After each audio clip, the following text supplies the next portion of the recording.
it's very exciting for me and for my community, and I think also for Israel. It is a good mark for the Israeli history. I'm the first Black, first Ethiopian origin person that born in Africa and become part of the cabinet in Israel. And I have a great mission and a lot of responsibility. As you mentioned, so many firsts for you, but the journey for you is still quite far for you and your community. Absolutely. We have a long road still to do. Unfortunately, as you know, I think every Black person around the world know that we have a common struggle against racism and discrimination.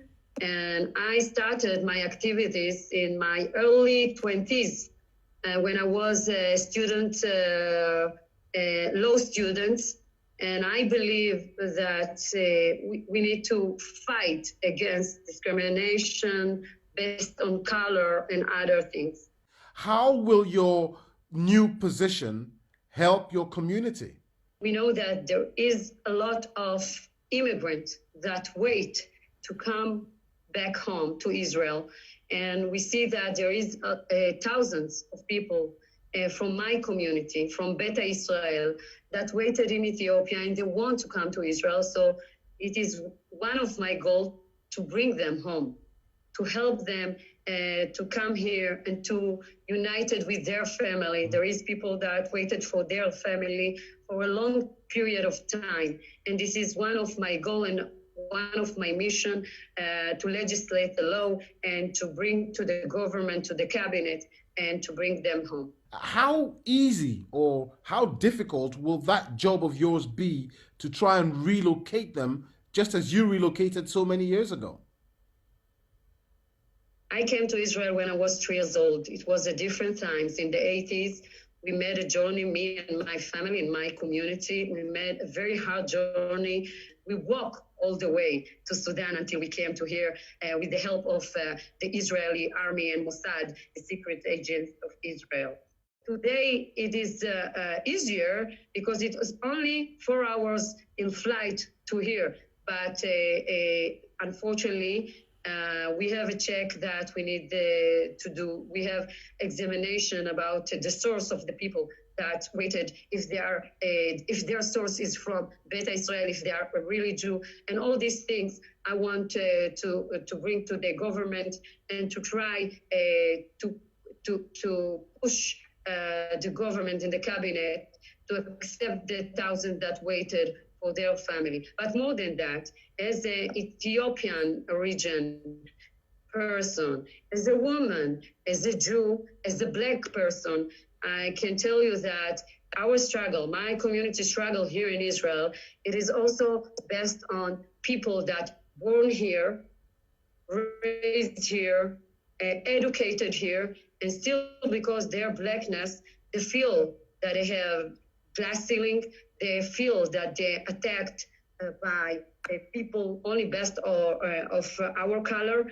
And this struggle is so important, but I don't feel that it is only my struggle because I'm the only Black in the cabinet.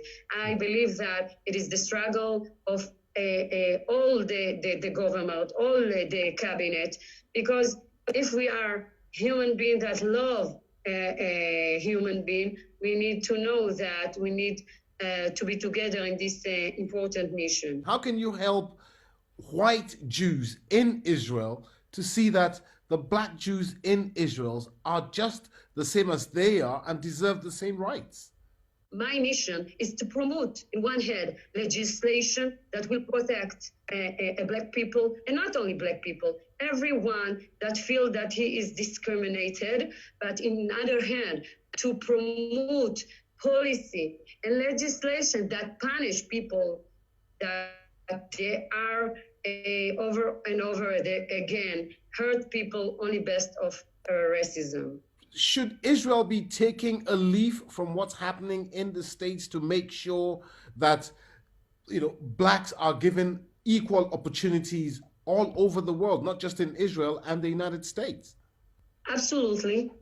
I think it is not one country struggle or a specific country struggle. There is a basic thing that it is the same. The source of the struggle is the same. There is also the differences. Okay, in Israel, I think that the situation is better. The policy that I lead in 2016, after a big demonstration of my community, we see that we change things. We see that something changed in the reality. In 2015, you can find that 40% from the youth that sit in the jail was from Ethiopian community. Today, it is only 10%. It is not enough. And we need to work very hard to decrease this amount, but we do something. Unfortunately, in the United States, it seems that it goes harder. It goes harder, and I think that they have things that they can learn from us.